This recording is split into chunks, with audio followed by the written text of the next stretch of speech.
New reaction tonight to the latest debate dividing the Republican 2016 field. Should children born in the United States to illegal immigrant parents automatically be granted U.S. citizenship? That's the case. That's how it works right now.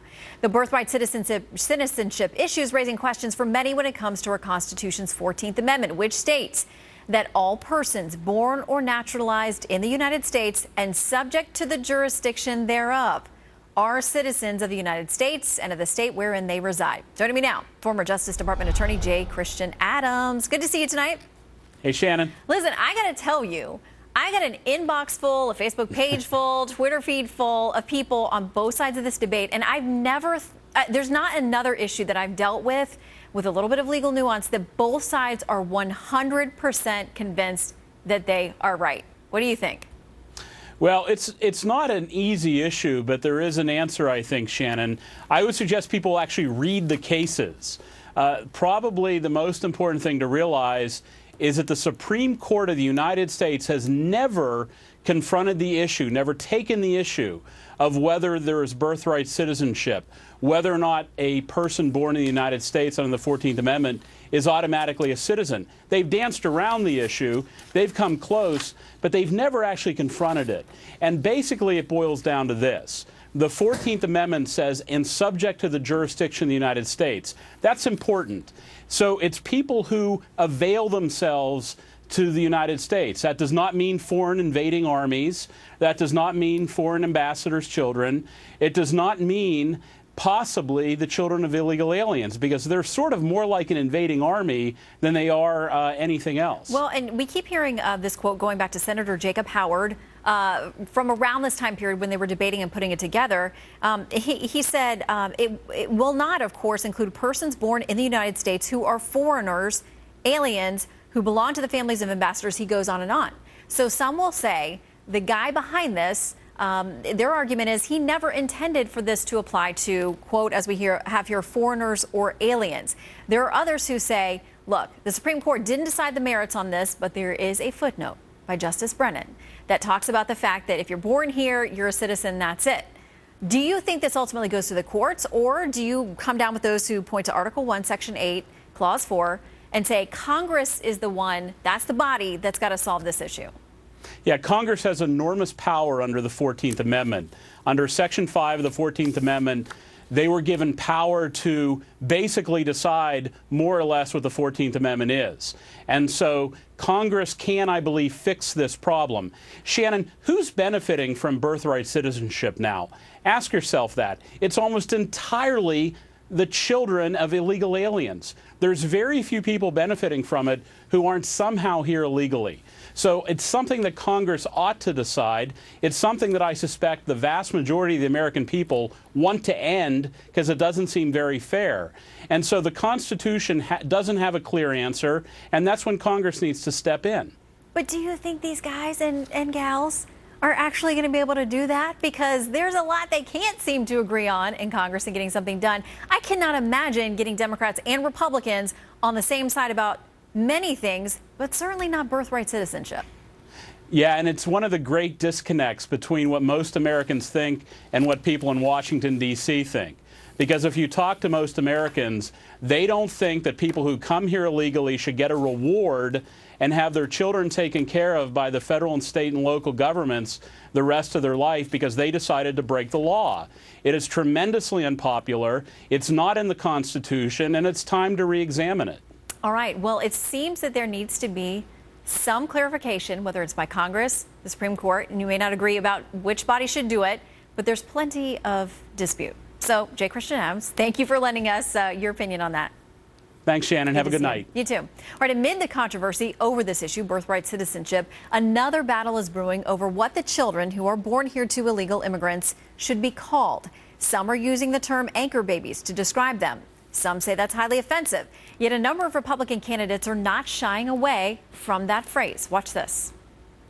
Are you aware that the term anchor baby, that's an offensive term? People find that. You mean it's not politically correct and yet everybody uses it? So you know what? Give me a different term. Give me a different term. What else would you like to say? The American-born child of an undocumented immigrant. Oh, you want me to say that? Okay. I said, no, I'll use the word anchor baby. Excuse me. I'll use the word anchor baby. Governor, do you regret using the term anchor babies yesterday on the radio? No, I didn't. Is that not I don't regret it. You don't regret it? No. Do you have a better term? I'm not. I'm asking you. A lot of folks find it offensive. You give me a better term and I'll use it. I'm serious. Governor, All right. Don't yell at me behind my ear, though. Sorry about that. Governor, is that not bombastic language, anchor baby? Is that not bombastic No, it language? isn't. Give me another word. Do you find that phrase offensive or not, sir? I think that folks are too offended. I think folks today are too easily offended. They're too politically correct. The real issue here is, yeah, I'm happy to use the term. Joining me now, Alan Colmes, host of the Alan Colmes Radio Show, and Chris Salcedo, radio host at The Blaze and executive director of the Conservative Hispanic Society. Good to see you both tonight. Hi. Hey, guys. All right, Chris, you are a conservative Hispanic gentleman, so I'll start with you. What are your thoughts? What do you think that others feel about this term? Well, my thoughts about the term is it's very descriptive. It's very useful, so I don't see what the problem is. Anchor baby, when I say the phrase anchor baby, everybody knows instantly exactly what subset of people we're talking about, which is why I think the American left works so hard to say, oh, you can't say that, it's offensive or what have you. We've seen this in other examples as well. The term, migrant. I always say illegal alien. That's the legal term, or illegal immigrant to be more specific. But I think we have to stop getting caught up on the semantics and start getting down to solving some problems. All right, Alan, I know that you don't like this phrase, don't like the use of it. But what about this editing of our language? I mean, at what point is, somebody not offended by everything that we say? Is it not descriptive and accurate? It can be descriptive and accurate and still a slur. The American Heritage Dictionary says it's a slur. You're basically taking a baby, an innocent child, and saying this is a weight upon the country. It is a terrible term and one that should not be used. No. And by the way, anchor babies, if that's what you want to call them, are good for the United States because they become taxpayers. If you're an American citizen, even if you're a child born because of birth tourism, because your family, hold on, please finish. Let Alan finish. Even if you're born because of birth tourism, because your family then goes back to the home country with an American passport, you are a life-paying American taxpayer. That's good for the American public. That's good for us. And in fact, in 2012, $11.5 billion were paid by undocumented immigrants in taxes. It's good for America. Okay, all right, well, let me just, we had a study from the Center for Immigration Studies that says 71% of households with illegal immigrant parents who do have children who are here and are U.S. citizens are on some kind of government assistance. And Chris, that, right. We have the tax base that Alan refers to them paying into, but then there are those who worry that the drain on society is a net negative. It's not a drain. In fact, studies that have shown both the University of Chicago have studies that show that the Cato... Gentlemen, Chris, you answer and we'll come back to you, Alan. Okay. All right. So look, Alan, the babies start off as a drain on the system. First off, it's going to take about 18 years before they can become productive members of society. The term anchor baby, can we understand what this means? I know that you just misrepresented what it means. The term anchor baby allows the family to remain in the country, utilizing the child's birthright citizenship, which shouldn't be given to the child, to be quite frank, because we all know the origins of the 14th Amendment. But they use that child as the anchor to remain in the country and also to access public benefits. Look, you either are going to be able to... Milton Friedman had a fantastic analysis on this. We had unlimited legal immigration into this country pre-1914, 1912, somewhere around there. The reason was we didn't have the entitlement state. Now that we have the entitlement state, that becomes fiscally unsustainable for the United States of America. So I put it to you liberals, choose. You can have your entitlement state or you can have unrestricted illegal and legal immigration all you want, but you can't have both and have it be good for the United States of America. Both the Cato Institute and the University of Chicago have done studies that show there is a net benefit from those who are here without documentation. They contribute more to our society than they take out. That is a fact.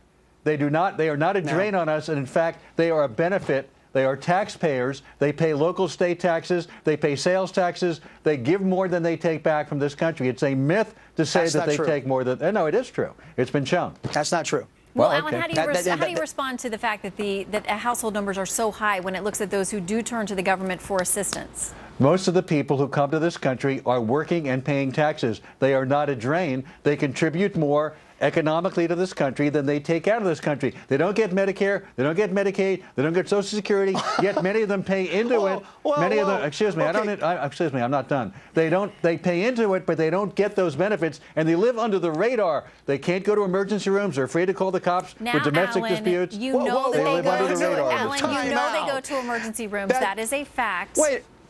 They do go to emergency rooms. As a matter of fact, Obamacare, I mean, the big promise from Obamacare, let me be clear, no taxpayer money will go to illegal immigrants. And they go into these public and these community health care centers, and nobody's checking IDs there, Alan. So, yes, the American taxpayer money is going to illegal immigrant communities. You're lying to yourself. Don't say I'm lying. Gentlemen, don't you dare do that. Gentlemen, we are obviously not going to solve this all tonight.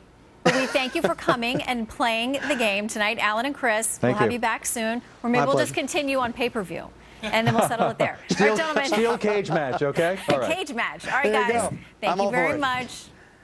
All right, the issue of immigration was thrown into the spotlight with the murder of Kate Steinle in July.